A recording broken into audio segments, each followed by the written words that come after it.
कुरान करीम की गवाही मौजूद है कि हक व बातिल की ये लड़ाई जारी रहेगी और हक जीतेगा और बातिल हारेगा। दूसरी बात, दुनिया के जितनी पैगंबर गुजरे हैं, नबी गुजरे हैं, रसूल गुजरे हैं, 1,00,000 से भी ज़्यादा, उनकी ज़बानें मुख्तलिफ थीं, उनके पैगामात मुख्तलिफ थे। कोई कबीले के लिए था, कोई इलाके के लिए था, कोई फलाने के लिए था। लेकिन एक चीज़ यकीनन आप लोगों ने नोट की होगी, एक चीज़ उन सब में कदर मुश्तरक थी कि वो ज़ालिम हुक्मरान के सामने खड़े हुए। ज़ालिम हुक्मरान ऐसे भी नहीं जो हमारे ये बला है, जो कुछ भी नहीं है। ज़ालिम हुक्मरान नमरूद जैसे, ज़ालिम हुक्मरान फ़िरौन जैसे। हक गोई बेबाकी की जंग उस वक्त से शुरू हुई है और फिर हम सिपाहियों को यह हुक्म है, आईन जवान मर्दा हक गोई बेबाकी। हमने हक गोई करनी है, नताइज की परवाह नहीं करनी।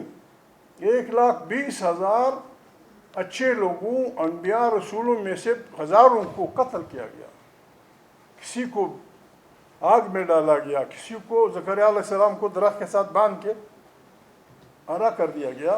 तो हक गोई बेबाकी की जंग आप करते हैं।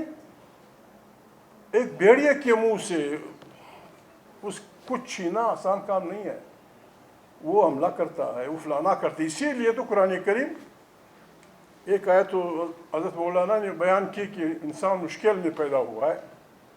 दूसरी आयत मुबारक जिसका अक्सर मैं जिक्र करता रहता हूँ, अल्लाह पाक कहते हैं बिस्मिल्लाहिर्रहमानिर्रहीम वल अस्र इन्नल इंसान लफ़ी खुस्र।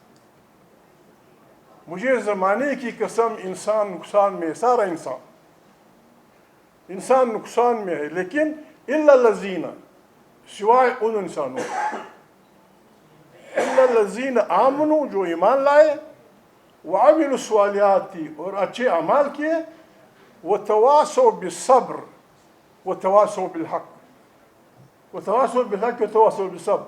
सब्र के मानी हम गलत लेते हैं कि जी बस बैठे रहो अल्लाह देगा, नहीं। जब आप हक की बात करेंगे, आप जालिमों के खिलाफ खड़े होंगे, आपको मारा जाएगा, आपको पीटा जाएगा, आपको जेल भेजा जाएगा, आपको फांसी किया जाएगा।